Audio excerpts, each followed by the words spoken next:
cas pour l'ami Paul Laurent, qu'on ira retrouver en duplex depuis Besançon pour quelques idées de sortie avec le week-end qui approche et qui sera peut-être un peu meilleur que ce temps un peu pourri que nous avons aujourd'hui sur la région.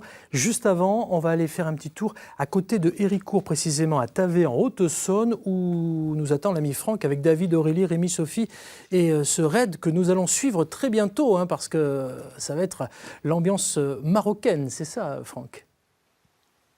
Oui, vous avez raison Pascal, ça nous changera de la pluie actuelle, voilà, sous le soleil, sous la chaleur.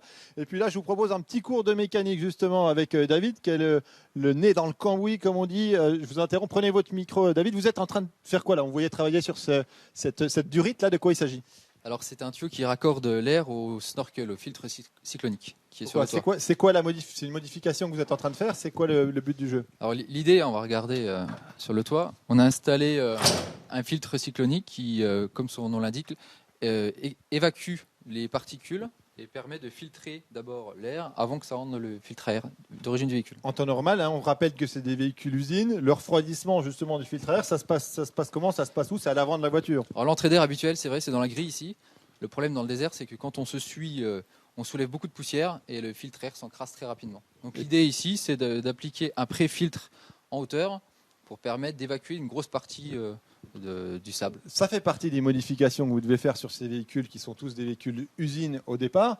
Il n'y a pas que ça. Alors, les organisateurs vous obligent de faire des modifications. Je crois qu'il y en a une autre qui se passe plutôt en dessous. Expliquez-nous. Exactement, oui. Alors, on doit relever les véhicules, effectivement, et puis appliquer une tôle de protection sous le moteur, donc un sabot moteur, plus ou moins épaisse, pour pouvoir éviter de frapper des pierres au niveau du carter d'huile moteur.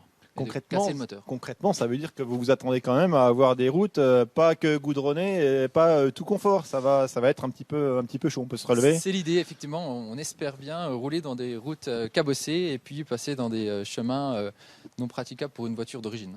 Ouais, eh bien, je vous abandonne. Je vais aller voir Rémi qui est juste un petit peu à côté, qui est aussi en train de préparer sa voiture. Il y a du boulot. Il y a encore 2 mois. Rémi, excusez-moi.